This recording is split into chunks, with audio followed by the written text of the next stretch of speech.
Well, welcome to the AP Top 25 Poll Fan Experience here at ASU. Thank you for having us. Thank you for Christina and everyone at ASU for making this happen. Yeah. My name is Oscar Dixon. I am the Deputy Global Sports Editor for AP. And we're here marking the 50th anniversary of the Women's Poll. And ASU as the host institute for the Final Four, and the 50th anniversary of the women's basketball program here at ASU. It just made perfect sense for us to try to come together and mark both occasions. So right now, what I'm going to do is introduce you to this celebrated panel who will be talking about ASU women's basketball, its evolution as the poll has grown, how their program has grown along with it, and what it really means. As you guys all know, if you beat somebody in the top 25, everybody talks about it. If you're in the top 25, everybody talks about it. So it served as a roadmap for the sport and provides context for those who didn't understand back in the 70s and 80s when the poll was designed and created to spark discussion about a sport that didn't get a lot of love, to be honest. And now, sport gets a lot of love, but people don't understand how that came about. How do you put UConn's success in context? How do you put South Carolina's success in context? And the poll has served as a roadmap. So, first we have Ann Myers-Drysdale, who, for me, one of the greatest ever. You can see her on one of the panels over here.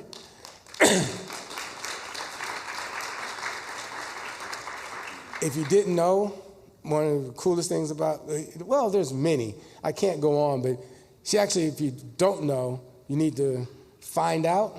She had a tryout with the Pacers when she got out of school, so she could ball. Actually, there's a quick story. I was talking to Doug Feinberg, and he was staking out the CBA negotiations for the recent WNBA deal, and this random fan came by, guy, and said, oh, he's talking, and Doug sort of dismissed him, and he said, you know Ann Drysdale? And he goes, yeah, and he says, I used to play ball against her at UCLA, and I'm like, I asked Doug, did he play? And he goes, no, I guess you played pickup against the guys all the time, putting people in their place back in the day. So, if you're here at school and you want to play pickup, pick her on your team. You might stay on the court. So, Ann Myers, we got Charli Turner Thorne, one of the first people here at ASU. Current ASU coach, Molly. And last on the far left over here, your right, Jeff Metcalf, longtime colleague, worked for Arizona Republic. I think maybe most familiar with Arizona women's basketball is anyone on our side of the business. So I'm going to step away and hand over the festivities to Annie. Thank you, Oscar. And thank you for putting this all together. And I know you and Doug and so many others really committed to celebrating the AP and the Women's All-Americans. And just the history, and appreciate all of you being here, honestly, because I know you have no idea about the history of women's basketball. But certainly 50 years at Arizona State is huge because they were not in the Pac-10, 12 at that time, or Pac-8 in the very early days, and they were in their own conference. But certainly having Charli Turner Thorne, who was here 26 years, took ASU to 2 Elite Eights, 4 Sweet 16s, Coach of the Year, won the Pac-10 title, just really put ASU Women's Sun Devils on the map for women's basketball here. And then Molly, in her first year, was at Grand Canyon for 5 years, was so successful there. And in her first year here, this past year, going, 31-11? Last year. Yeah. That was at Grand Canyon. Yep. This year started out 15-0 for the Sun Devils, her first year, and went to the NCAA tournament in her first year. So, Molly, congratulations, and I know a lot of more good years for you here at ASU. And then Jeff Metcalf, as Oscar said, AP Writer of the Year, just so many awards and what he's done to the Valley and meant to the Arizona Republic for almost 40 years and still doing it. So we appreciate all the information that you have and your knowledge and your commitment to not just women's in sports, but here in the Valley for everything. But I'm going to start off with who? Charli. Charli, again, she started here in 1996 and had been coaching. She played basketball at Stanford for Tara Vanderveer, great Hall of Fame basketball coach at Stanford, and one of the programs that helped really get us where we are today in women's basketball, college basketball. But Charli, just your thoughts as far as where we are today, 50 years of celebration, and you were so instrumental, 26 years here at ASU, really changed things. You were at Northern Arizona, you started out other places, but did you know at Stanford that all this was going to happen for you? Definitely not. By the way, Annie, one of the all-time greats, she's right there to the left of number 22, but you can't tell because there's no UCLA or USA, but she is one of the all-time greats ever to play the game. So, no, I thought I was going to be a sports psychologist, actually. Shout out to 348 that's here. Whoa, whoa! And I went and became a GA coach at Washington, and but I'll tell you kind of a funny story. When I got my first day at ASU, okay, we had, in 3 years, had not one double-digit wins. That's what I took over. I think we inherited about 5 fans, and on my first day of work, I have a player on an official visit because I only have like 8 players on my roster, and back then the golf cart looked like, not a limousine, but like a broken down school bus. It was just this long thing, and it was kind of dilapidated, and I'm out, and it was kind of getting dark, and I actually got pulled over by the police because I was driving across the street, trying to get to the facility, and it was kind of funny. But yeah, things have changed a lot, and I don't know if anybody had the vision of what we have now, the viewership, the audience, in terms of the growth of the game. Obviously the star power, the branding that's going on now, the money that's getting poured in, the parity, how early players are training and how much bigger, faster, stronger they are. It's incredible. So I did not have this vision, and I'm ecstatic. And you go back to 1976 when ASU had their first coach, which was Linda Spradley, and so she was here a couple years. And so there were 4 coaches before Charli came in, and one was Julian Simpson, who was on the Olympic team with me in 1976, which is also 50 years of USA basketball with the Olympics. And Julian was here 7 years and really kind of had the transition because it was the AIAW into the NCAA. The women were not always, not just basketball, women's sports were not under the tutelage of the NCAA. So Julian's teams did very well. Kim Hampton, who was an All-American here, really kind of was the first player for ASU that Julian coached. And then, then obviously another couple coaches came in between you. But, Molly, I'm sure you did not know a lot of the history of ASU. You grew up in Missouri and played at Drury and also coached at Drury. Very successful there, that brought you here to Arizona at Grand Canyon. But talk about you as a young player, maybe getting a scholarship, because scholarships really didn't exist back in the early 70s. And a lot of it had to do with Title IX, 1972, when that law was passed. And as a matter of fact, 1975, I was the very first to receive a full athletic scholarship to UCLA. So, scholarships, not just in basketball, but all sports for women, are so available. So you as a young player coming up, scholarship, and how did your education happen for you?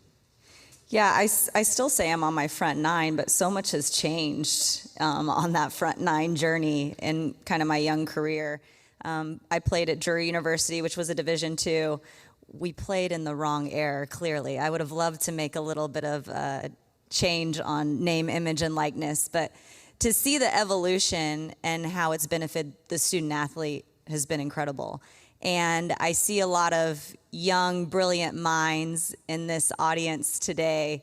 I'm probably going off script. I'm gonna go Coach Miller on you in a halftime locker room speech. But I would be amiss if I didn't use this opportunity to say, separate yourself. As a player, I tried to separate myself. I got my first head coaching job at my alma mater when I was 27. And the reason for that is because I separated myself with my work ethic.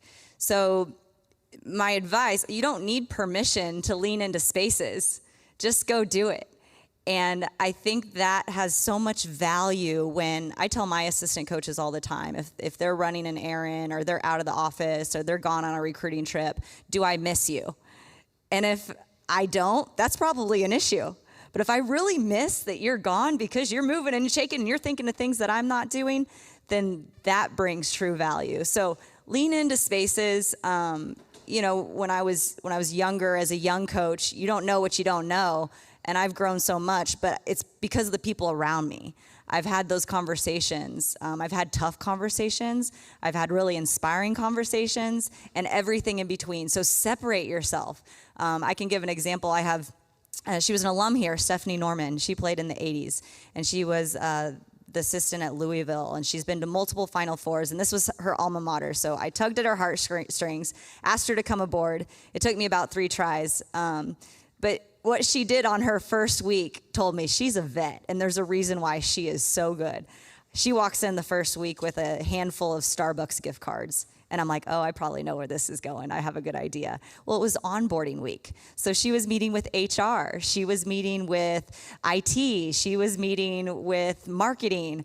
And so, you know, the IT guy would walk in and they'd get her computer fixed up. And, hey, Ash, thank you. I just wanted to say I appreciate your time. Next coffee's on me. Well, about 3 weeks later, we're in the office recruiting on a weekend, and everything goes haywire with the computers. And we're like, should we give Ash a call? It's the weekend. Like, Ash, I know you're not, if you're on campus, just by chance, if you're not busy, I'll be over right away, coach. And so those little things matter. I walked, and I know I'm getting off track, but I just see these young minds, and it's a moment to teach. I walked in the building the other day, and we were going to have the press conference for Randy Bennett, our new men's basketball coach. And I walk in, and Coach Norman's on the same page as me. I took our GAs, and I say, what'd you notice today when you walked in? They're like, I don't know, Coach. And I said, go back outside and come back in and tell me what you noticed. They didn't really have, one said, well, there's a little bit of, debris. Right now the trees are shedding, and there was about 1 inch thick of debris on the sidewalk. And I said, did you notice that when you walked in? No. I said, that's because you're just coming in to check a box every day. You got to think like you're the CEO, because I noticed it. And first thing you need to do is notice, hey, let's get this debris off this sidewalk. There's going to be a lot of people coming in and out. Why don't we call facilities and make that happen? Totally outside their job description, right? But that's how you add value and separate yourself. So long and short of it, like coming up from a player and getting to the spot I am and following the greats like Charli and wanting to make her proud and put this program back to its rightful spot where she had it, it takes work. It takes separation. It takes history, which I hope you all have seen around you on these beautiful AP Top 25 boards. It takes what it takes, and it takes a lot, but work is the reward, and it's worth it. So go team, go. Sorry. No, don't apologize, Molly. Absolutely, she's so right as far as relationships. It's the relationships that you develop and respect, the respect factor and communication. Certainly being prepared and working hard. And so many people have done that, and you look at Jeff, really where the AP poll is, 50 years, the top 25. You saw in the very beginning that Delta State with Lucia Harris was the very first team to be the number 1 ranked in the AP poll back then. Can you talk about really the transformation of where that has gone from Delta State, which was a small school, won 3 titles, before that Immaculata.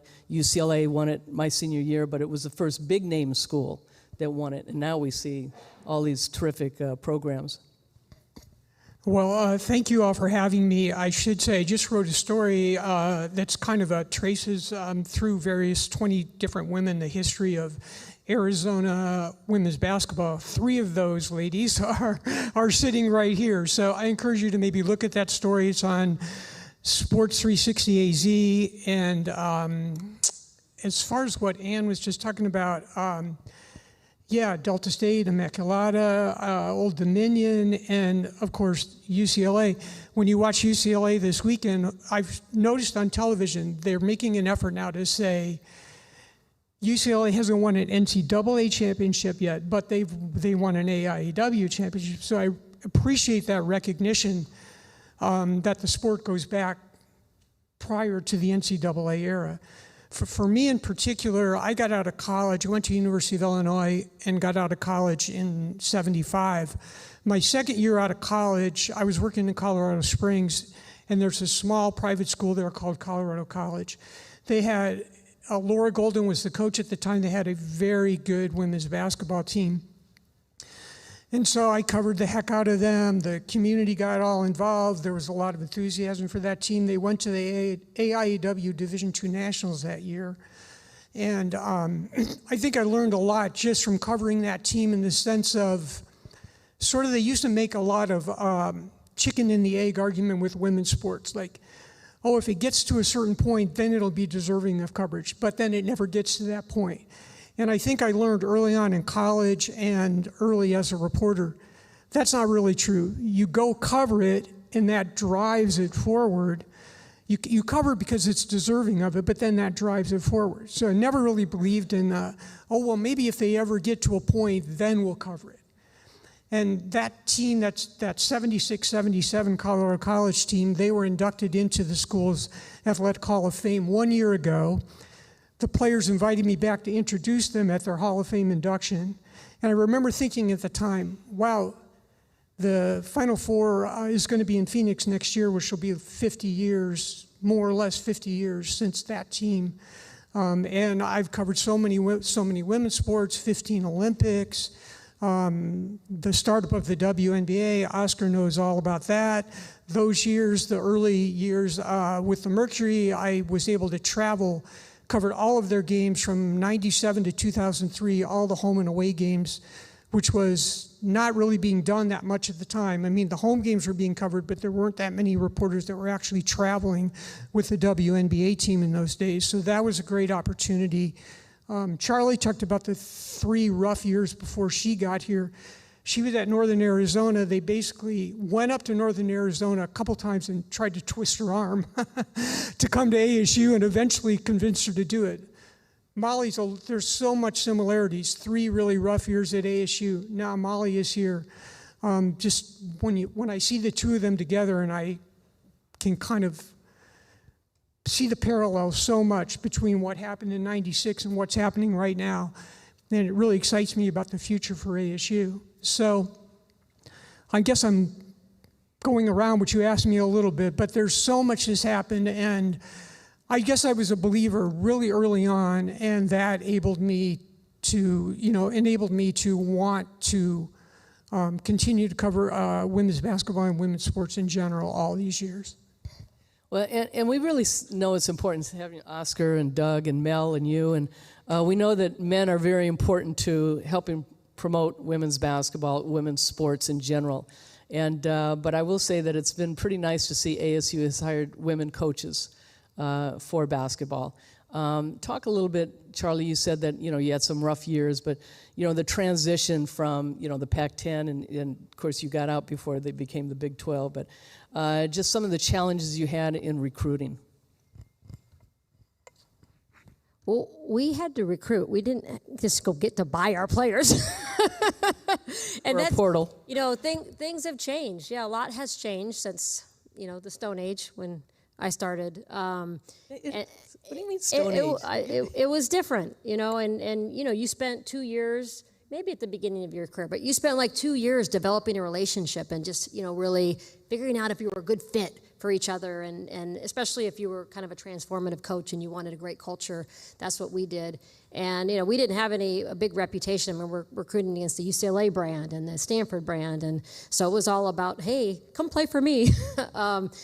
We had a good conference, but it's just so different now. I mean, now it's speed dating, and it's not a lot of time to figure out if you're right fit. And even if, they love Molly, she also has to be able to pay them enough. So it's a very interesting world that we're in. I mean, back in the day, again, when I started recruiting, we would go 30 days on the road, never come home. We didn't have GPS cell phones, so we would drive to sites all over, get lost, maybe watch one game a day. After the game, you would stand in line. You'd write a love note during the game, so you barely got to watch. And then you'd hand it to the coach to give to the player and then you go back to your hotel about midnight, and then you'd fax love notes to these kids. So, I mean, I'd rather just have a wad of cash. It was crazy, and then it kind of got less and less of that. And how many days are you guys out on the road in July now? It's 3 weekends. 3 weekends versus 30 days. Yeah, so it's changed a lot, and that's good. You know, it was way too much. We were wasting time and money doing that. So recruiting has really evolved, although I think Molly, you know, she is a transformative coach. So while she's got to partake in this landscape and navigate it well, I mean, I know that they're building a great culture at ASU, which I'm really proud of, and just trying to find young women that have high character and that, you know, really want to represent Arizona State well and the community well. So great job. And you talk about the love notes to players. Now it's the portal. I cut out comics and stuff. I mean, you can only write so many things, you know. Be artistic. 5-day tournament. Yeah, sorry, go ahead, I'm done. But in the sense of to come to ASU, why would they want to come play for you? Not just because you're out there recruiting, or is it recruiting on the high school level, or is it on the college level because of kids transferring? But, you know, what is your offense, your defense?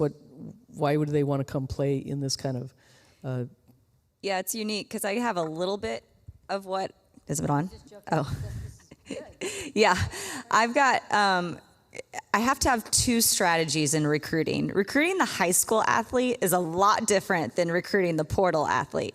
You still have to, it's a year or two of courting, if we're going to use the speed dating and love letter analogy for high school kids. You know, you're developing relationships with them. You're going to see them play as a junior. You watch summer ball. You get to know their high school coach, their AAU coach. They come on unofficials. We had a couple on unofficials a couple days ago, and their questions are totally different than the portal kids, the speed dating round. So their questions are, you know, what's the student to teacher ratio? And when you get in the portal, they're like, am I going to play? What's the depth chart like? Is the culture good, and how much? So it's very different. So you kind of have to wear two different hats. When you're recruiting these high school kids, they're so young and bright-eyed that you really do have to build a relationship, and they want to know that they're going to be taken care of. Then you go to the portal, you already kind of have a reputation because they're aware of the college scene. So the brand carries a reputation. We play, and we're going to play a little bit different even as we get some more kids that fit the system in, but we're going to play, everyone says they want to play fast. Well, our defense allows us to play fast. We turn people over, so we're playing in the open court. We run in transition. So they know that just from having so much access to the games that they get to watch. And then if you're in league, you really get to know kind of from a third party stance of what coaches are doing, what programs look like, what their culture seems to be from the outside looking in, what the X's and O's are. So it's a lot quicker of a process when you're recruiting from the portal. So it's interesting because you have two different strategies. You have two different approaches with two different types of kids. And I've got a great staff who works tirelessly. I mean, recruiting, it's 24/7, 365. I mean, I take that back. There's two recruiting shutdown periods. One's in May and one's in August, and that's like the national Division I coaches go on vacation. So hopefully in May we'll get some downtime. But the portal opens Monday, so wish us luck. We'll be on the phones. And last year was interesting. I had to, recruit a whole team. We only had 3 returners. So we had 10 commitments in about a span of 2.5 weeks. We had like 14, 15 visits. So pretty good batting average, but it's nice to be in year 2 and have established a brand. Obviously changed perception and reality when it comes to winning and what we're doing here at Arizona State and where we're trying to go. So people are calling us now, and we're able to get on the phone with pretty much any recruit that we want. So I'm excited for portal season. I like the speed of that. I work frantically by nature. So it's going to be a fun time, especially when your phones are ringing and people are interested in what we're doing. So excited for portal recruiting. Well, it has helped that she has stepped in and they went to the NCAA tournament their first year, so a lot of high expectations. Jeff, to you, as far as, we talk about these college players, these young women, and the passion that they have for the game. We see more and more, because of USA Basketball, the opportunity to play in club teams, McDonald's All-Americans, and all these all-star games and so forth. And the fact that there is a pro league, the WNBA is going into its 30th year, and Phoenix has the Phoenix Mercury that has won 3 WNBA titles. But do you see an interest from women and men in acknowledging the pro league coming from all these different colleges and what they've achieved? Oh yeah, I think that's been one of the biggest inflection points for the sport. I mean, you can say Caitlin Clark, probably it happened, before Caitlin Clark, but then she sort of epitomizes that jump that's been made now in terms of interest in college carrying over into the WNBA. I think that's only going to keep going. And even this next few days here, to see all the pro players here, the national team here, the junior national team here, there's so much going on. It's almost mind-boggling. And you guys have been to a lot of Final Fours, and I know it's always been like that, but it's so much more than what it's ever been now. Same thing when the WNBA All-Star Game was here. It's just become so much bigger than just the game. There's so many ancillary events all around it. One thing I did want to mention when these two were talking about recruiting, I can remember a lot of Charli's recruiting stories. Molly and I talked in February about how she recruited last year's team. Very interesting, because you didn't really have much to sell. It was like she would say she had a vision to sell. And there were players that, maybe knew a little bit about her for one reason or another, but it was very interesting just to see how she put last year's team together. She actually has signed 3 freshmen, which I'm excited about. I'm sort of more old school. I think you've got to have the portal and the freshmen. I think if you're going to be a school that's going to get to play in a Final Four, you can't just be a portal-driven roster. You've got to have, and I think for the fans too, the fans want a deeper connection with the players. It's fine, like the ASU fans related really well to this year's team, but just think what it's going to be like when, this is their second year, their third year, and you can relate to that. And hopefully they'll want to stay, and they'll be able to get that connection like Breanne January, like Sophie Bruner, players that were here the whole time, and you could really feel, wow, we really have watched these players grow up, and we have a real deep connection with them. So I'm excited to see the freshmen. There's one from Iowa, one from Missouri, one from Florida. So they're from all over the place. They all had very successful senior years. I'm very excited about that. They have one transfer already that is here. Ruby Whitehorn is transferred from Tennessee. So like Molly said, the portal opens Monday. I think they're poised for some more. So it's just going to be exciting. But I really do feel like we've hit a place with this game that's unprecedented. And I really think, with the additional expansion in the WNBA, more and more fans following from college to pro, it's just going to keep growing. Yeah, just because you guys, especially if you're on the downtown campus, like what goes on at the Final Four, I'm going to go ahead and plug it. We just had the McDonald's All-American game over in Glendale, but just this weekend here, I mean, the USA, Annie was at practice this morning, USA national team always meets here, and so, USA basketball is going on. Just downtown, food trucks, live music, Tourneytown, if you want to go pop a shot or do some fun activities, that's free. All of that stuff is free downtown this whole weekend. And then you see a lot of coaches. It's our coaching convention. Your coaching convention, not mine anymore. Although I keep being dragged. I'm dragged back every time. No, I'm speaking. So that's why, the coaches kind of all come together, all levels, to learn and grow and have business meetings. And then the practices on Saturday are open to the public if anybody wanted to go to a mortgage matchup and watch the practices. So lots of fun things going on around the Final Four, just if you're needing a joy break. Does anybody know, follow women's basketball? Yes, no? Do you know who Caitlin Clark is? Do you know who Cheryl Miller is? Do you know who Maya Moore is? Brianna Stewart? Cheryl Swoops. So a lot of those women up there, I think the fact that you're shaking your head is only because you're taking a class from Charli. But in saying that, like Jeff said, Caitlin Clark has just really opened the door for so many people to follow women's basketball. But there's going to be another Caitlin Clark down the road because all these women that are up here. So the media has really been a difference maker. And it's certainly, again, when I played, you had 3 channels. I mean, the cable was just starting. ESPN had just started. That didn't exist. So now you've got ESPN, you've got Peacock, you've got Hulu, you've got, I don't know. There's so many different channels that you can watch, not just women's basketball, but so many other sports on. And what a difference that has made to help promote the game itself. So Jeff, talk a little bit more about, what TV has done, or social media, I should say, more so than anything else. So you got the portal, you got social media, and you have gambling. I mean, those things have really changed sports whatsoever.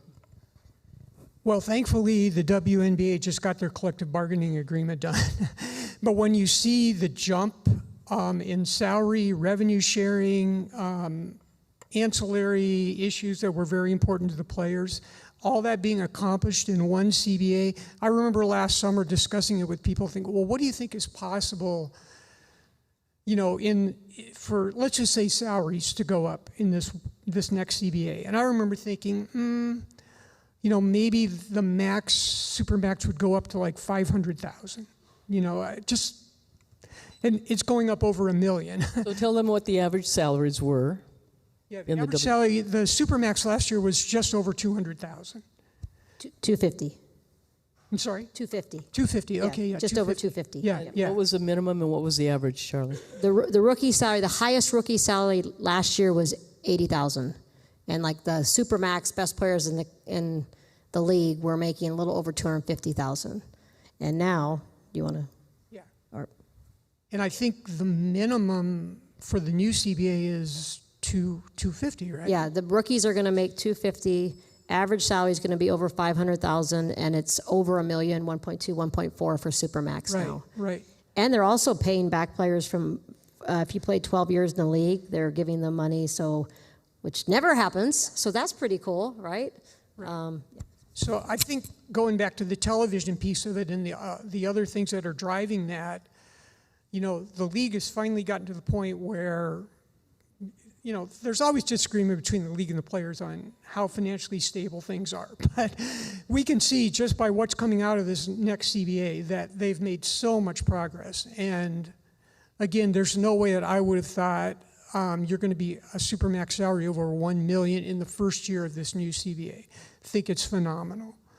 And both sides gave in a little on the revenue sharing. They'll continue to grow that as they go forward. But it's television, it's social media. Players are out there in a way their visibility that you've never seen before, college and pro. They're growing their own individual brands, and collectively, it's growing the brand of the sport. Probably gambling,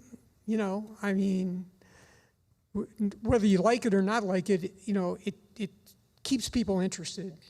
So, there's something to be said, I guess, for that side of it too. Charli's working as a scout now for the Mercury, so she sees more of that side of it now. Molly sees it obviously from the college. But I just am so jazzed up for the sport to be like that. The Houston Comets, they just announced that sadly, Connecticut is not going to have a team, but that team is going to go to Houston. Like, I can remember in the early years when the Comets were winning the title 4 years in a row, going into that locker room in Houston, seeing Cynthia Cooper, Cheryl Swoops, Tina Thompson.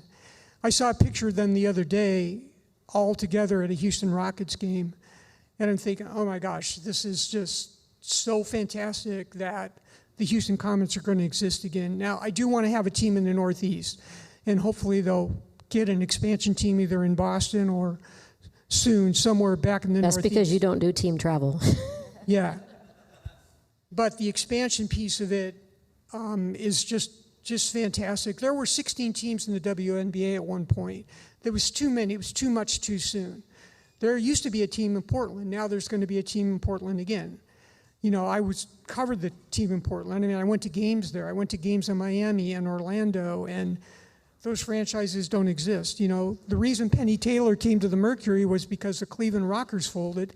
There was a dispersal draft, and the Mercury picked up Penny Taylor. Oh, guess what? Penny Taylor and Diana Taurasi are pretty good teammates. You know, they go on to win championships here. So, you know, there were attempts to do this a long time ago to sort of get this growth in the league to where it could be 16 plus teams, but now they're ready for it. Now they're ready for it, and there are cities lining up with you know, people that are willing to spend $300 million to get a WNBA team in their city. I think a WNBA team in Nashville would be unbelievable. I think it could be very similar to what's going on in Las Vegas. You've got all of the entertainment stuff in Nashville, plus you've got all of the great college history in the state to build off. So I think there's some great cities still to be tapped into. It's just a great time. You know, and certainly not just this league. We've all gone through growing pains, and you talk about the league that the WBL back in 1978 was the very first league, and the average salaries were between $7,000 and $15,000. And so, you know, there were leagues that failed, but the WNBA has been, really basketball in women's sports has kind of been in the forefront of the other sports. Coming off these winter games, though, women's hockey, we've seen soccer, we've seen softball.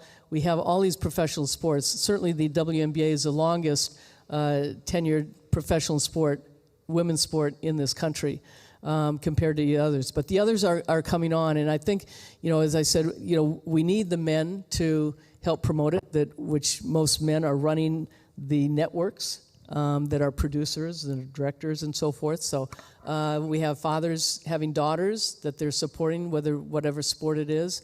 We have brothers coaching their sisters. We have husbands involved with their wives within sports. And really your main person buying out of the household, 70% of the time, are women. And they're buying for their sons, they're buying for their husbands, they're buying the cars, they're buying, you know, so that is something to think about, that you should please your women.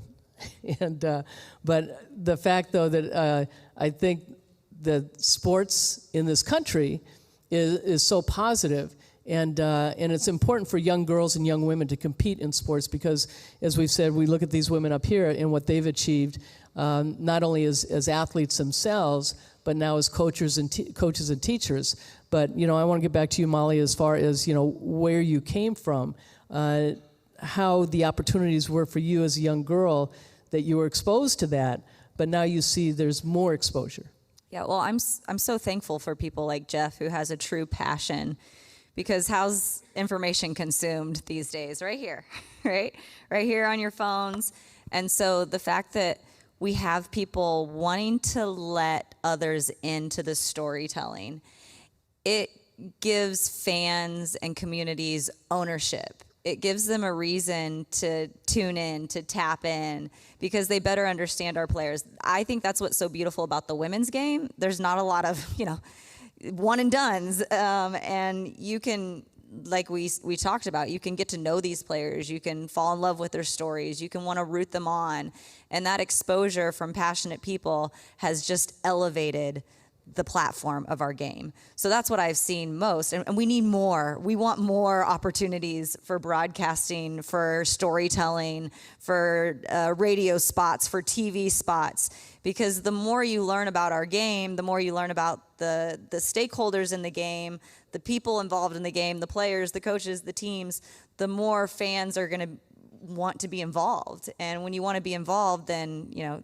you lift all tides. So I'm just very thankful for people that put women's basketball on the map through storytelling, through social media, through exposure. And that's what's taken the biggest jump since I've played. And I think that's why we're seeing where there's this bridge now of opportunity is meeting momentum. And what are we going to do with it? Well, we got to continue to go. We got to continue to push. We got to continue to do panels and interviews and put our players on this platform to storytell. Does anybody have any questions while you're sitting it? Go ahead, Charli. Put the pressure on them. Oh, well, I mean, I could add to that, but I don't, anybody want to take a guess what the men's NCAA tournament makes in a year? March Madness, men's basketball? What's that? That's a good guess. So recent number, I've heard billions, 900 million usually per tournament at least. So to Molly and Annie's point about like we haven't arrived yet, you know, we were at like the most the women had made was like 42 million. And then recently, because we were all packaged together, there was March Madness and all the other NCAA championships, so women's basketball was packaged with, it was 40 total sports. And they were not selling us. They were not doing anything with us. So we couldn't possibly, we weren't monetized, right? We weren't activating sponsors. So last year we did, and we got up to 65 million in March Madness. So a lot of room for growth, but like it's coming, but we're definitely not there yet. So we just have to keep working on our branding and our product, you know, and great thing is girls are still playing basketball at a young age and playing a lot. So I think we should take a poll who people think is going to win it all. Okay, raise your hand if you think UCLA is going to win it all. Okay, hands down. Texas. Got a Longhorn in the back, Talon. Oh, and I didn't see the other two, there were a couple others. Kristen Hoffner says no. South Carolina. Okay, got a few Gamecocks here, okay. UConn. Okay, that's fair. Okay. Why? Why?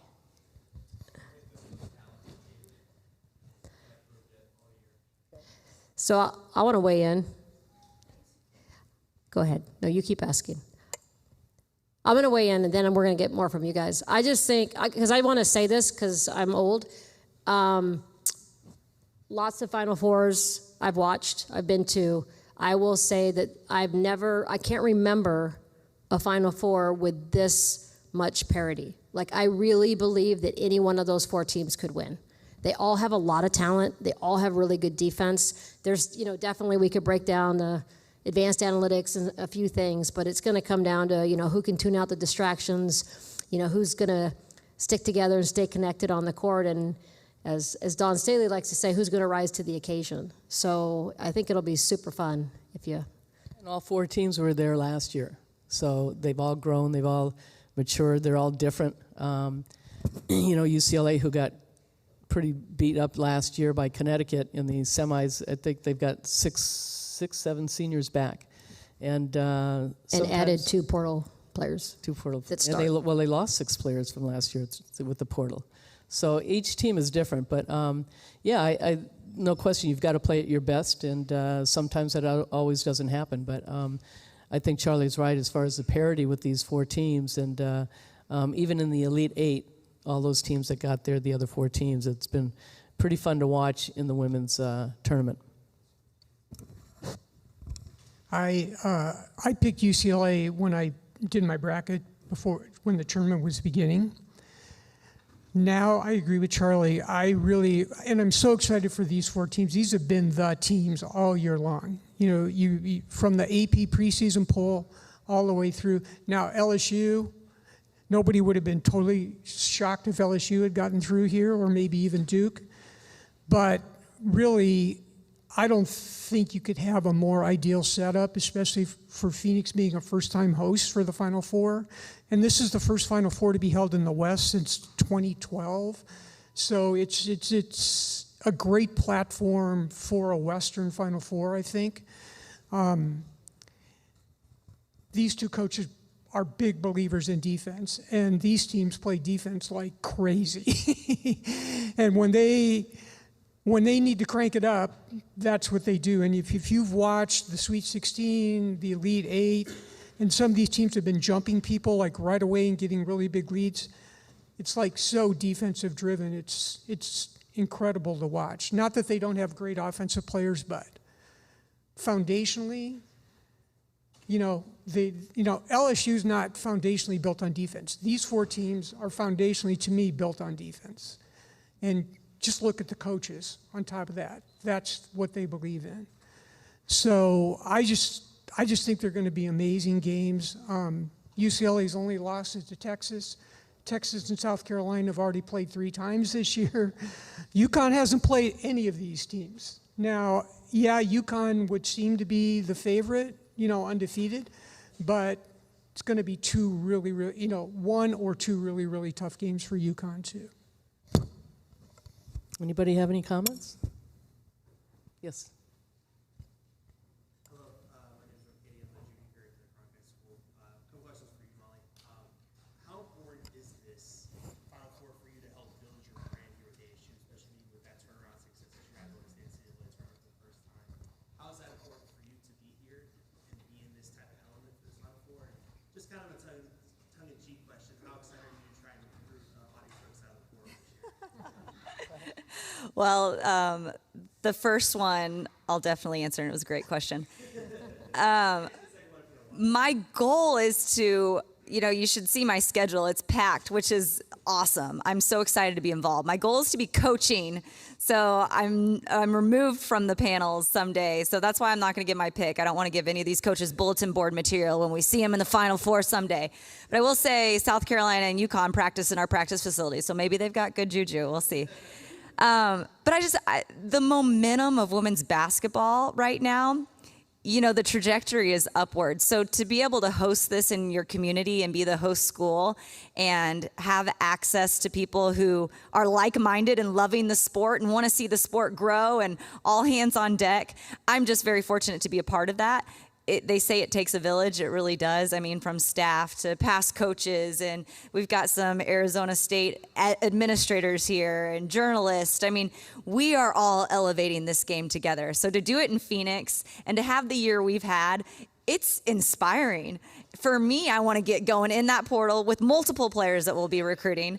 I get to talk about this. I get to sell the vision of Arizona is a destination state. Phoenix, Tempe, Scottsdale, destination cities. You can be right there in the mix and have this quality of life as a student athlete that not many people will get to experience in other parts of the country. But that being paired with my vision for the program and how we've already springboarded it, I think people are going to want to be a part of that. So portaling will be fun. I think that's about it. And unless you have Just echo, thank you to Arizona State and also the Mercury. Jim Pittman, former GM, helped Christina Weinbacher, there you are, to bring the Final Four because it's a lot of work. I mean, it was on Zooms during the pandemic that they were choosing us, ASU, 5 years ago, and it's a lot of work. We actually bid way back early in my career, and they said there weren't enough hotels downtown.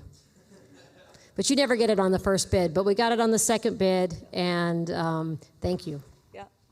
Yeah, and thank you for everybody being here today. And as both Molly and Jeff and Charli have said, so many people have really worked to get this together and put it together. And so we're very grateful and appreciative of you being here today and learning a little bit about the history of ASU and the AP poll. Thank you.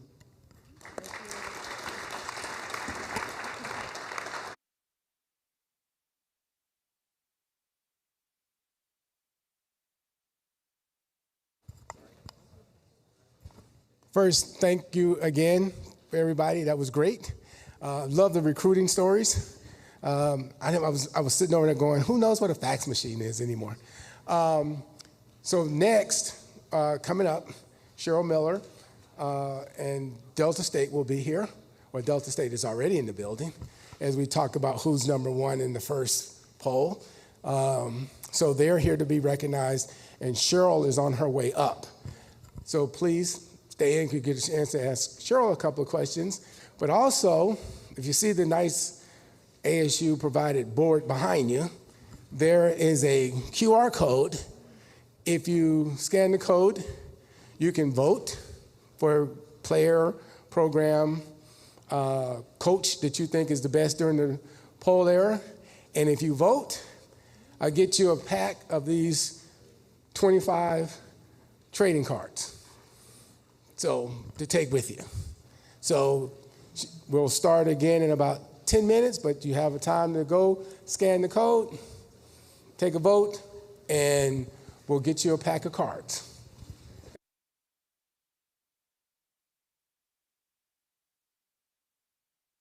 As we get, after Cheryl gets the moment, then she'll be around for a minute afterwards. But let's go ahead and get started with the next program. So if you could take seats. Annie will be around for a few. She's not going anywhere. Cheryl will be here.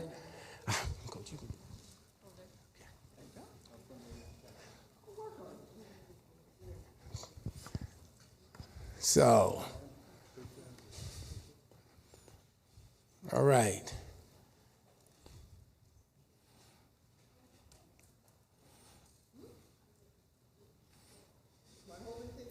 No. How you gonna hold stuff up? It's all about you. This is all about you. You know, I'm always standing in line with you. I'm gonna start with them and then go down.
Mike. Hey, there we are.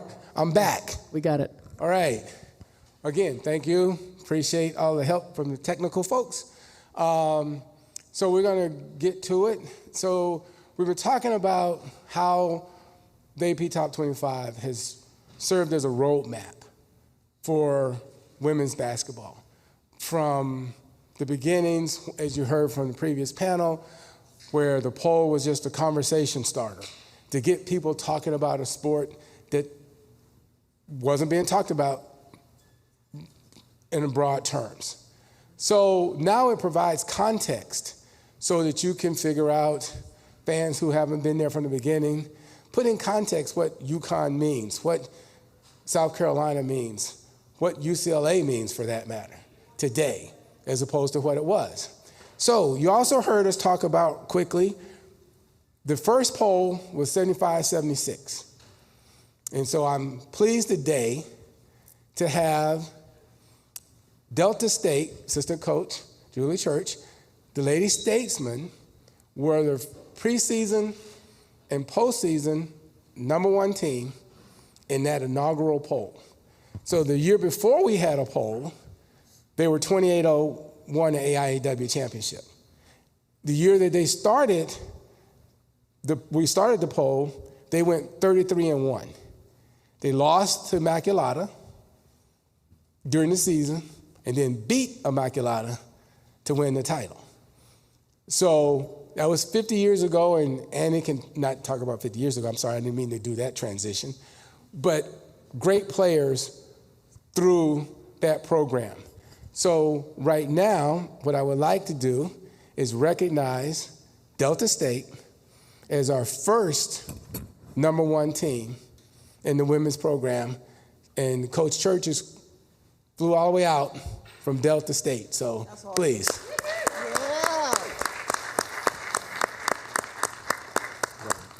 Present you this. Thank you. Well, everybody get a photo.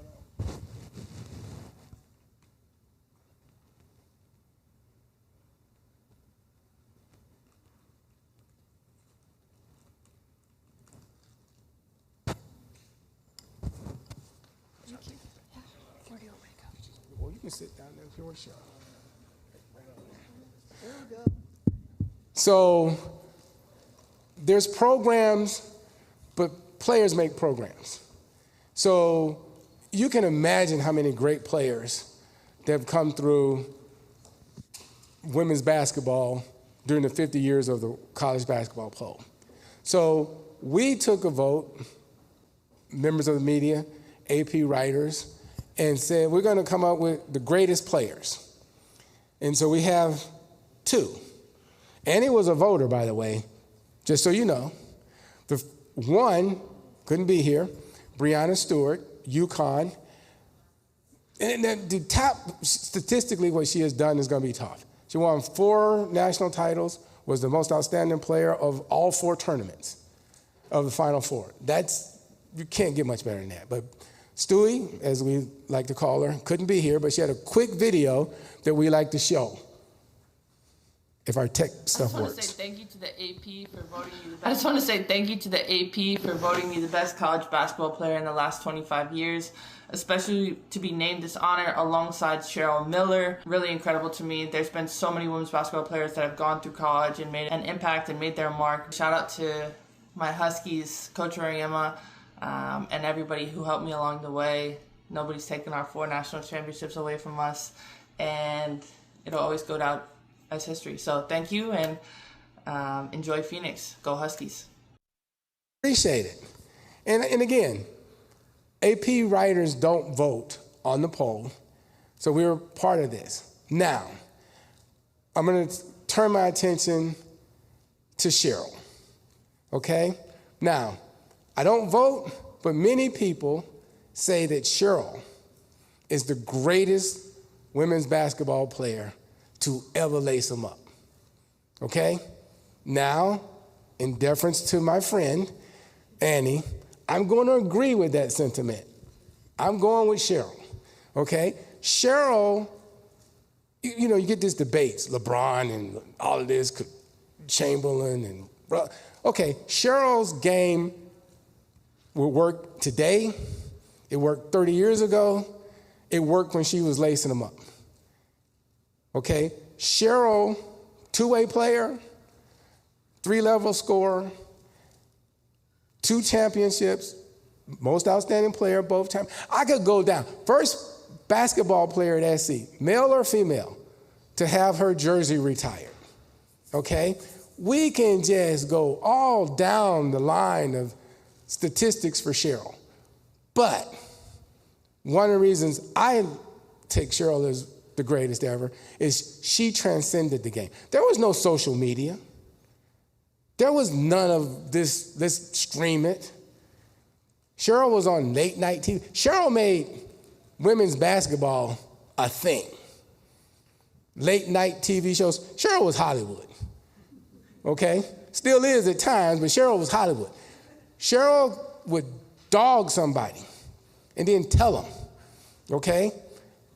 I have the utmost respect for her at 6'2", the way she handled the ball, the way she shot the ball, her athleticism, yes, she could play today. Then she coached, if that wasn't enough, okay? Well, SC, I think it was 28-4 one year, went to the Elite Eight. Okay, she don't remember. There's too many. She's in, I think between you and Annie, y'all might have like 15 Hall of Fames y'all are in. I'm not even, well, you got 4 or 5. Don't even point at her. You got 4 or 5 of your own. California, Naismith, we can just tick them off. So it's not just about stats, but Cheryl transcended the game.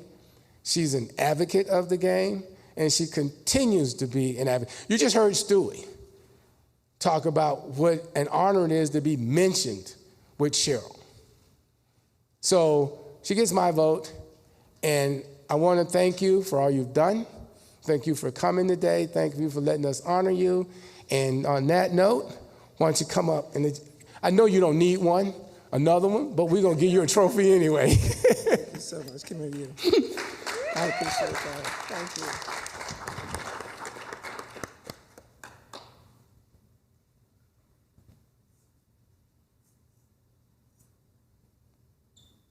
All right, thank you. Appreciate that. You got that? I'm going to hold on to it for you. I know.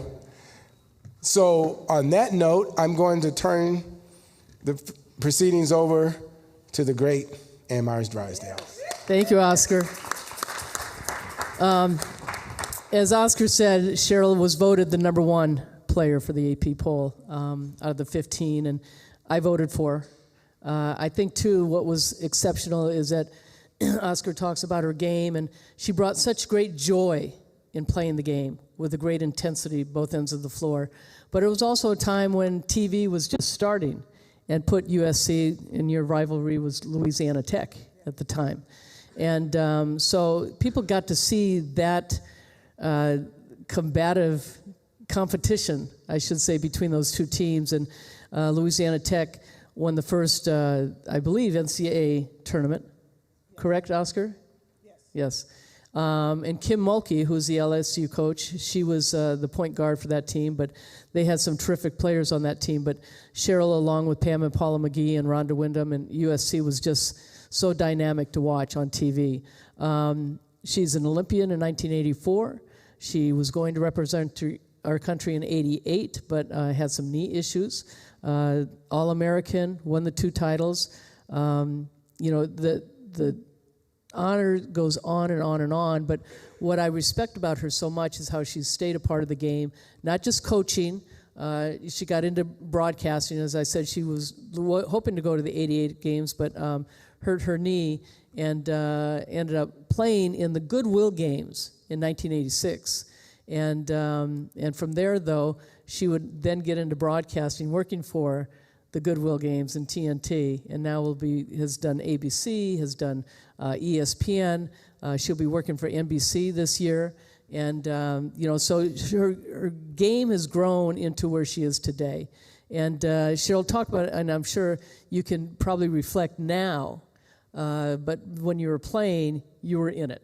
You go to USC, they're offering scholarships at the time, which was huge. And but coming from Riverside, California, she had scored over 100 points in a game, which had happened none by boys or girls in high school, but just really kind of we just had Charli and Molly up here talking about recruiting and so forth and what it was like, but even back then in the 80s for you, as a matter of fact, it's 42 years since they won their last championship in 84, and they won back-to-back in 83 and 84, but it's been over 40 years since they won the championship. But just even talk about going to USC, the whole process. Linda Sharp was the coach, and just those memories of what, as a freshman, and then to a senior. First of all, thank you for having me here this afternoon. And anytime I get to sit next to this legend who is responsible for unleashing the carnage on women's basketball, because I grew up watching Annie Myers, Drysdale, the way she played, diving for the loose balls, being fearless defensively, being unselfish with the ball, even though, because at 6'2", they had me playing in the post, I had a point guard's mentality because I wanted to get other players, my teammates, involved. But as far as recruiting came, thank goodness I don't live in this day and age. I wouldn't know where to go. I was recruited by over 200 schools, but the great thing back then was if you wanted to go and travel to these universities and have your campus visit, you had to pay for it. And financially, our family, we just didn't have the money back then. So obviously, the goal was to stay close to home. And as much as I love Louisiana Tech, they did a great job recruiting me. Pat Summit, at the time was Pat Head, did a great job at Tennessee. It was between UCLA and the Trojans. And Linda Sharp was a great coach. She was the last college coach to make that phone call to me. And I thought there was something wrong with my game. I was like, gosh, she's the last coach to call me? And my game that bootleg? And she says, no, I wanted to be intentional. And from that day forward, we doggone near talked every day, but it was never about basketball. It was about my studies. How was biology coming along? Were you going to the prom? Why weren't you going to the prom? How's your brother Reggie doing? And all the family things. And that really nourished and kindled a friendship. And plus, I had Pam and Paula McGee come to my house, the McGee twins. And I'll never forget this. And it was the best, best recruiting tool.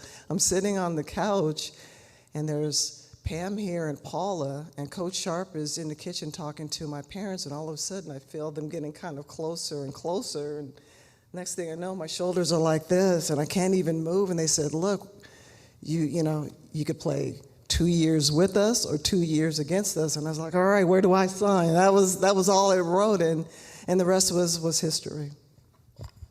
I'm going to, Julie, ask you first before I come back to Cheryl, that obviously you were very too young to watch Lucia Harris and Debbie Brock in the Delta State machine, but I had a chance to play with Lucia Harris on the Olympic team and our USA teams, but we talked about the AP All-American, the Naismith All-American and so forth, Player of the Year and so forth, but the Wade Trophy, which Margaret Wade was the very first coach to really make an impact in our game, that award is named after her, who coached Lucia Harris. And can you, again, you don't recall, but I'm sure you've heard stories and so forth and have seen pictures and videos. And there is a documentary, The Queen of Basketball, on Lucia Harris, and I would suggest that you all watch it. It's dynamic.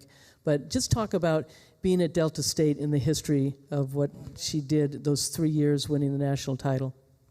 Yes, I wasn't alive yet when they were playing, but I'm a groupie of the game, so I definitely was familiar with the history before I went there. But when you pull on to the parking lot for the Coliseum, there's a statue of Coach Wade out front. Can't miss it as soon as you turn in. You walk in the lobby of the Coliseum, there's the Wade Trophy in the middle. But I think the best thing for when I've been there 4 years, you start meeting people around town that went to those games, that traveled all over with those teams, that knew Coach Wade personally and knew Lucy and watched her and the stories that they could tell that just aren't out there necessarily in mainstream, and just how personal those stories are, and getting to know them. It's something that we tell our team constantly. We talk about it constantly. They see it. We have murals on our locker room wall of Lucy and her teammates and the teams in the 90s that also won championships. But we have to tell them, because they aren't as knowledgeable about it, that this is where it started, and to take great pride in that, and that there's expectations. And but we're there because they came first, and they set the tone. And what a great history to have at a place you work and you are recruiting to. Yeah, it's always going to be history, Delta State, part of our game. And but the history that USC made, that as I said, it was really kind of the beginning of TV, cable and so forth that was starting, and ESPN had just started, so they were covering this this competition between Louisiana Tech and USC being on the West Coast and Louisiana Tech being from the South in a small school and so forth. And the change was coming to NCAA from AIAW, which was a big transition, and you were NCAA at the time. Did you understand what that transition was at all? I didn't understand the transition. I understood the importance, but the one thing that I really did appreciate was Coach Sharp making sure we understood the foundation and the history. So I'm constantly, excuse me, correcting people when they say that USC were the first back-to-back champions, and I'm like, no, because even though it was exactly, I look at Louisiana Tech, and yes, they were the first to win the NCAA championship, but they had won it the previous year. But I understood there was a difference, and not that there was any pressure, because it's enough pressure trying to win. It's enough pressure, playing, they call themselves the Bells of the South, and they were, oh, wow. They were the opposite of us as far as personalities and style and whatnot, and they were gritty, and they considered themselves playing basketball the right way, where we reveled in the fact that we were Hollywood, and we're going to let you know we Hollywood, and we're going to let you know we're Showtime. And you speak of Showtime, I mean, we all know who Magic Johnson was, but Cheryl Miller was that before Magic came to LA, definitely. As far as, USC and they established really women's basketball and where it was going. And certainly right after you were graduating, winning your national title, the 1984 Olympics would be in Los Angeles. So 1976 was the very first time they had women's basketball in the Olympics. The women won silver. The Soviet Union had dominated. They won gold. So 1980, there was a boycott. So there was no Olympics in 1980 that the United States went to. So 84, there was a lot of anticipation and excitement for the women's team, because Cheryl was homegrown, local, was going to be on this team. And you had two players really, that Lynette Woodard and Denise Curry, who was at UCLA, and Denise won a championship at UCLA. But to have Cheryl, because Cheryl had received so much attention for USC and herself and her teammates. What was that like, the 84 Olympics representing your country in Los Angeles, your hometown and family? But I do have to go back, because there would have never been the dream of the Olympics had I not watched you in '76. And at 12, I'm like, that's it. Because I swore at 9 or 10, I was the only girl on the planet that played basketball and played it well at 9 or 10. And then watching her represent the country, and then I'm like, you can get a gold medal and you can get a scholarship. Are you kidding me? I'm like, this is it. And then to have it come full circle and it be in my backyard, play for the legendary Pat Summit, who was the female version, and I know you guys don't remember because you might be too young out there, Bobby Knight, tough coach, no nonsense, and to get the opportunity to play on this fabulous team with people who I grew up, kind of mimicking their game was Lynette Woodard, as you mentioned, was a dream come true. And the fact that my family could come and watch at the Forum and playing where the Lakers played, are you kidding me? Yes, it was a special time. So representing the United States, not only on the Olympics, but so many other USA teams, but talk about the adversity that you faced with injury and not being able to be a part of going on to USA Basketball.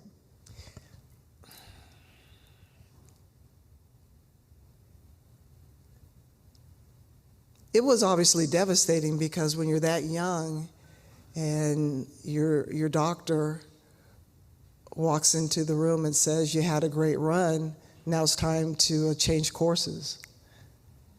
And I'm like, that's it? No more basketball? He's like, no. He goes, that's... And I thought it was a catastrophic injury, and it was just, I tore my ACL, minimal cartilage. But back then, they rolled you on a gurney, gave you a half a bottle of Jack Daniels and bite down on the bullet, and that's it. Saw you open. Okay, forget about the Jack Daniels, but the bullet's the same. But that was the end of my career. And I tried, but once that seed was planted that I would never get back, then that was a very big hurdle that I was never able to get over. And it all comes back to you, because I was watching what you were doing after your career. And now I see her on broadcasting, and I'm like, okay, I majored in journalism. I like to talk, especially with a microphone in my hand. And then I started studying again you and what you did on television. And it's funny when people like to say that, oh, Cheryl, you're a pioneer. I'm like, no, I wasn't. No, I wasn't.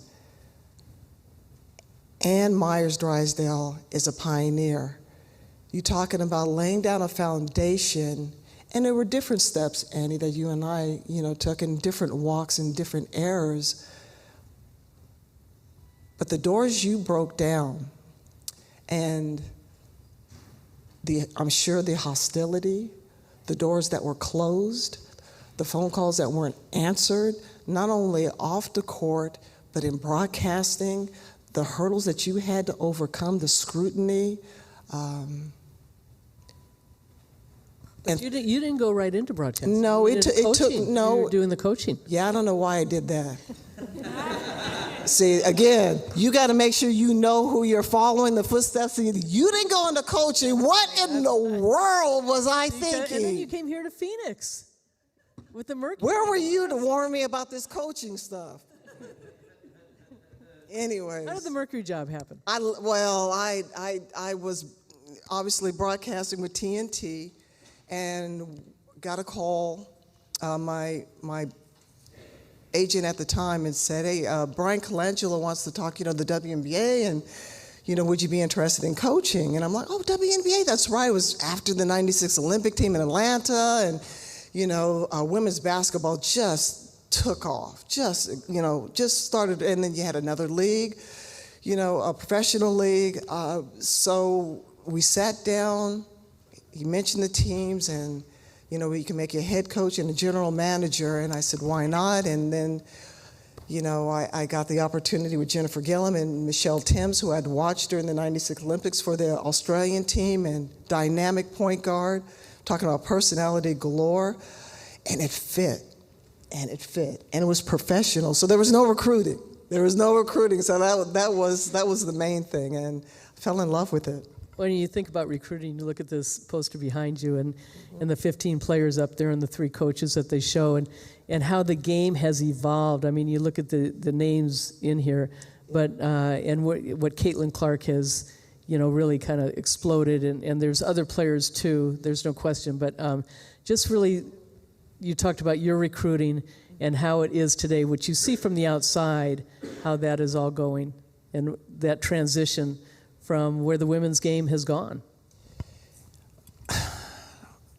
I think you're better equipped to answer that question. Where have you seen the explosion as far as recruiting in the women's game and the players, and not only the players being recruited and the talent level and the talent pool that's out there, but also, wow, how do you keep these kids there and keep them in your programs with the NIL and everything?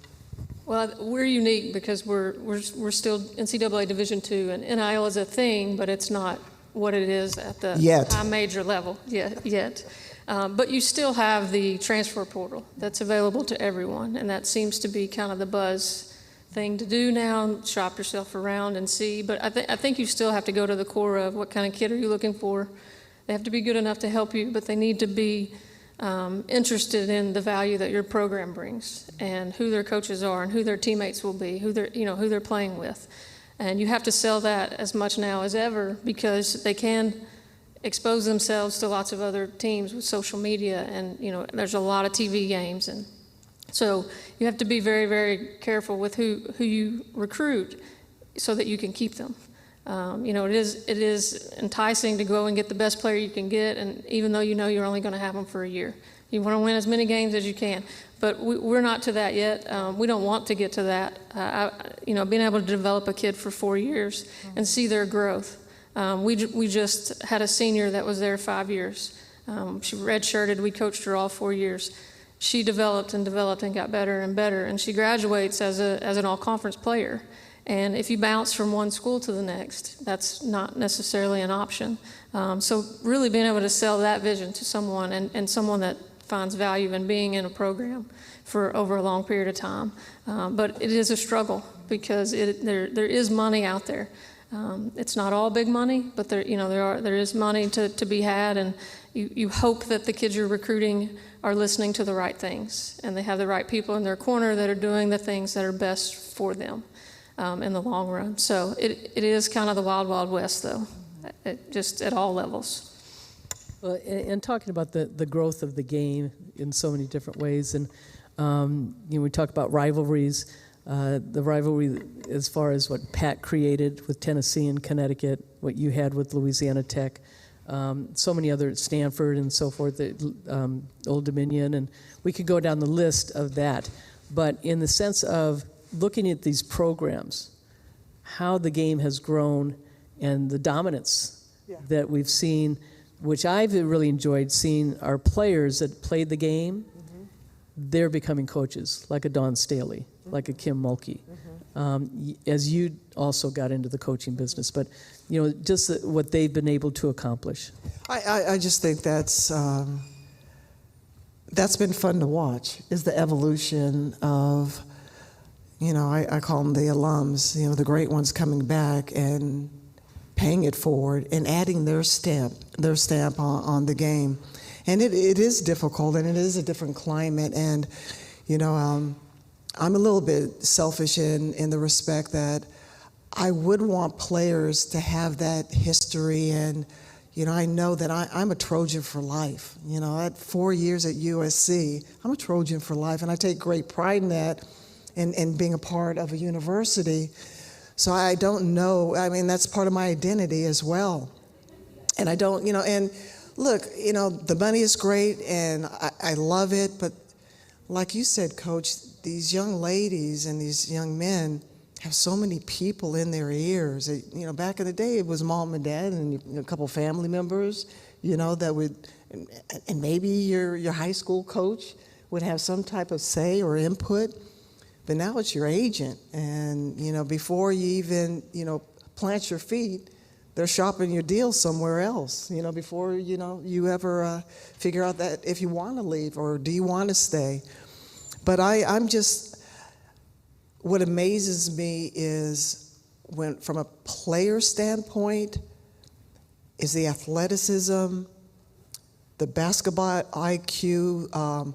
A lot of these players are so dedicated in the sense that not just the X and O's or the physical, their skill set, but taking care of their bodies, their nutrition, and sleeping better, and what's provided for them now at certain universities and programs.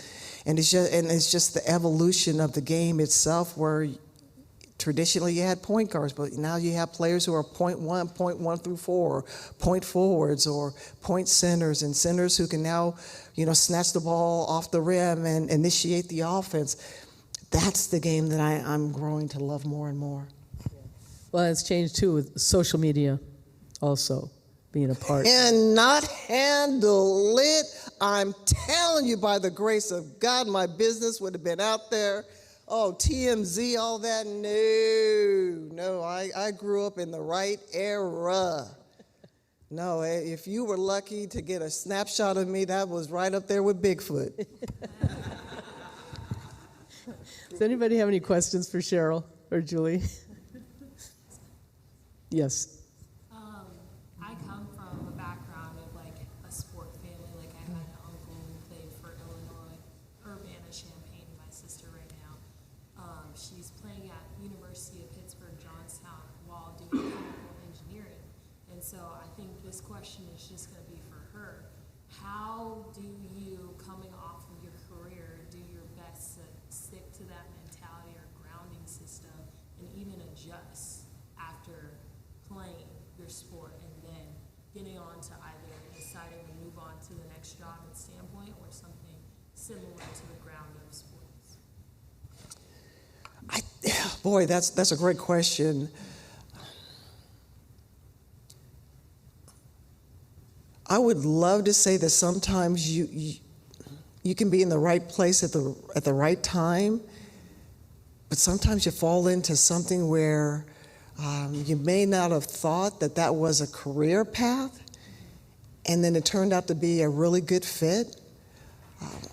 I'm at the age now where I'm like, try everything. Why put limitations on yourself? At least give something a try to say, yeah, that's really not me. Like coaching is really not me. But I'm glad I went through it, because now I know I'm good at a lot of things. I'm great at some things, and I'm okay with that now. But the more things that you try, or she tries, and don't be afraid to fail. I just please don't be afraid to fail. So you get fired? Just embellish a little more on your resume. But don't be afraid. Don't be afraid to fail, and please don't do things that you don't want to do deep down, but you feel that everybody's pushing you in a direction, because you're going to only end up being miserable. And understand that you can't please everybody, let alone yourself. And figure out what and how comfortable you are in your own skin and walk in it. Thank you so much. Well, I want to thank the AP poll, Oscar, Mel Greenberg. Oh, well, I didn't see it. Yes. Cheryl, I'd love to hear your thoughts if you think women's college basketball will ever see such a dominant mid-major team again. Like, Louisiana Tech, Old Dominion, those teams were so dominant at the beginning of the AP poll era, but now in the NIL era, the same couple teams are so dominant. So do you think a smaller school could ever dominate college basketball again? That's a wonderful question, because we're looking at the men, and I'm hoping that's not going to be the case. I love Cinderella teams, and I love Cinderella teams. I love underdog teams. But yes, I still believe that. And I think the smart colleges, the smart university, the mid-major schools, if they're creative with their bookkeeping, it's possible. It's possible. And I think at the end of the day, I think as women, we're more apt to stick together and to stay together a little longer with one another. Now that theory blew up in my face when I found out what happened at Iowa State, so don't get me started on that one. But I'm simply saying that, yes, to answer a long-winded answer to your question, I still think that that's still possible, and it is still going to be a part of the women's basketball future. I have a question for both Cheryl and as women who played sports and came up obviously at second level, what's it like transitioning into a journalistic field and just being women in the traditionally male-dominated space? Well, the opportunities are there because of the longevity of now having a pro league and not just in basketball, but other sports. We're seeing more women on air. I'd like to see more women producers, directors, being decision makers, behind the camera and so forth. But because we've been athletes at a longer time, when we were playing, we were told because there was no pro league that as women, our playing days were over by the age of 22. And we're like going, what? Because there was nowhere else to go, except maybe the Olympics, but you had to stay amateur at that time. So now that we've got all these different venues to reach out to, even podcasts and social media and influencers through sports, that there's so many more opportunities, women of color, that didn't happen before. I would like to see more play-by-play women, and I know there are some wonderful women out there doing play-by-play, but we don't see them on men's sports as much as we see men doing women's sports on play-by-play.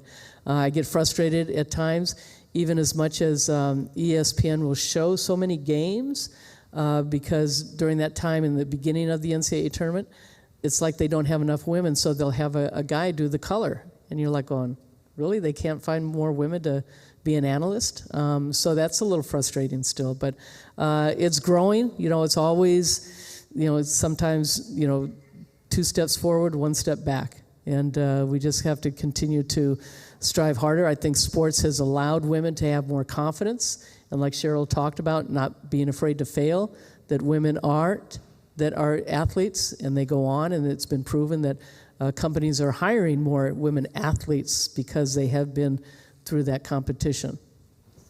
And Ed, if you aren't Suns fans, you should be, because you can catch Annie on Suns games, talking about who's doing what color and what play-by-play for basketball. Just a plug. Yes. Back there. Okay. Hi, I'm a producer here at Arizona PBS, and I'm also a hooper, and so I just wanted to ask, there are moments I can recall playing basketball, and of course there are those moments you wish you could take it back, or a missed opportunity, or just in the game, things that kind of can torment you or keep you up at night. And I'm wondering if you have released all of those moments, and this question is for really all of you, but is there anything that you wish that you could have done different, or do you have regrets within the game?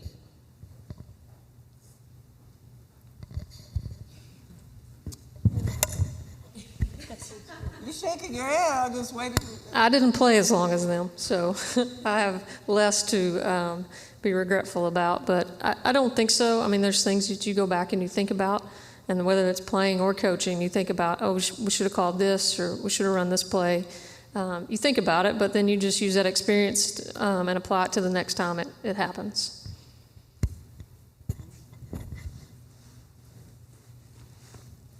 Maybe not have been so hard on Reginald.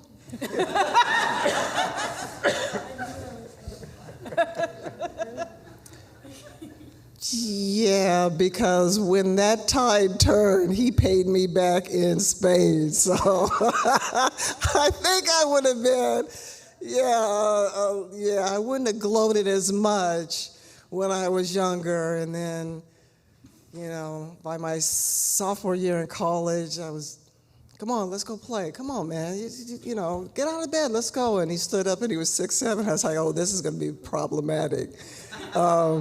And then from there, I couldn't play him one-on-one. I couldn't play him in horse. So I was reduced to playing Trouble, Monopoly, all the board games after that. So checkers and chess. And maybe some haven't heard, but you have to tell the story coming home with your dad and how excited he was. She was just talking about regrets, Annie. Yes. She was just talking about regrets. But you have to tell that story to the ones that don't know it. He just got out of counseling over that, so stop. But what happened was, it was my senior year. in high school. Reggie's obviously a year younger, was a junior, and I had a great game. I mean, I really had a great game. And we were in the kitchen, we met up, and he's like, Cheryl, I had the best game of my life. I had the best game. Everything that I was putting up was falling. I was like, really? He goes, yeah. And I walked away with 40 points. I said, Reggie, 40 points? Oh. That is excellent. So he's looking at my dad, and my dad's kind of smirking, and he's looking at me, and I'm definitely grinning ear to ear. And he's like, so how was your game? I said, I had a really good game, Reggie. And he's like, well, how many? More than 40? I said, yeah. He goes, more than 50? I said, yeah. And now he's starting to sweat. He's like, so it was more than 60. And I said, no, Reggie. I said 105. He's like, Mom, I can't win. I can't win. 105? And therapy started after that night. See, nobody can tell it like you. Yeah, thanks, Annie. Any others? In the back. Okay, may very well be the last question. I am the director of marketing here at the Cronkite School. You talked a lot about the importance of staying at the same institution and how it grounds you as an athlete. In the institutional world that we live in today, where transfer portals are real and you only get a year with a student, what is your challenge to us as the educators who are like sitting with our fellow journalism future students who also play to get them to understand the value of staying in one place and not necessarily chasing the potential dollar? And is this our new normal? You know, well, and let me, and thank you for asking that question, because I do want to backtrack just slightly, because obviously there are reasons why kids, you know, go into the portal. The coach may find a different job, or coach may be fired, or the chemistry or the atmosphere is just not good. It may be a toxic program, and you want a player to leave and be happy, and you want to go somewhere. And then, you know, look, if the NBA players are chasing championships and a title means something to you, I get that. I understand that, because there's nothing like winning a national championship and being part of a championship team. If you're willing to sometimes step back and be a part of a program that's already established, or make some personal sacrifices.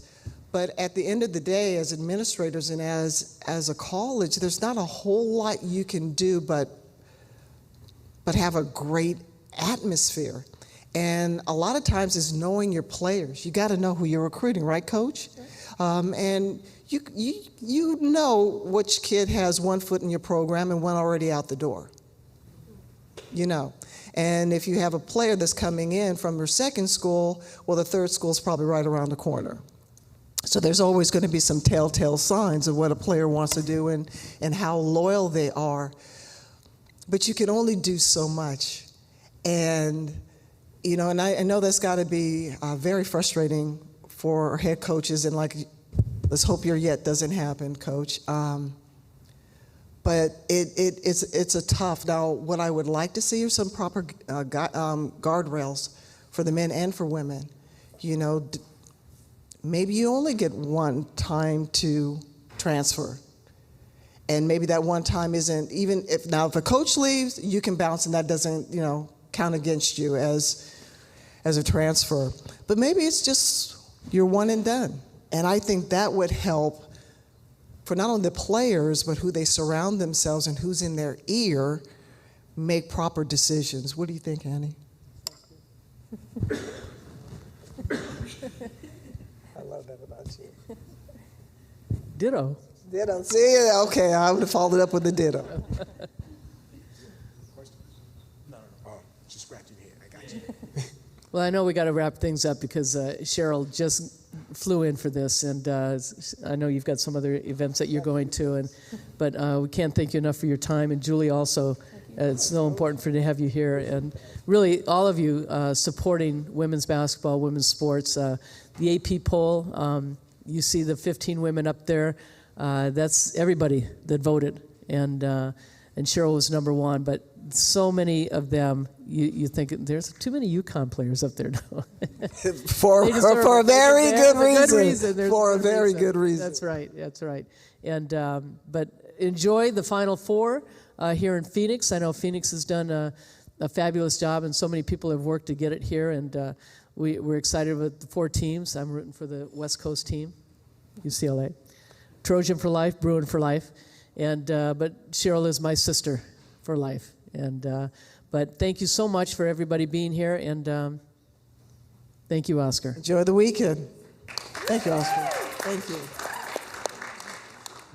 You're awesome, Annie. Okay.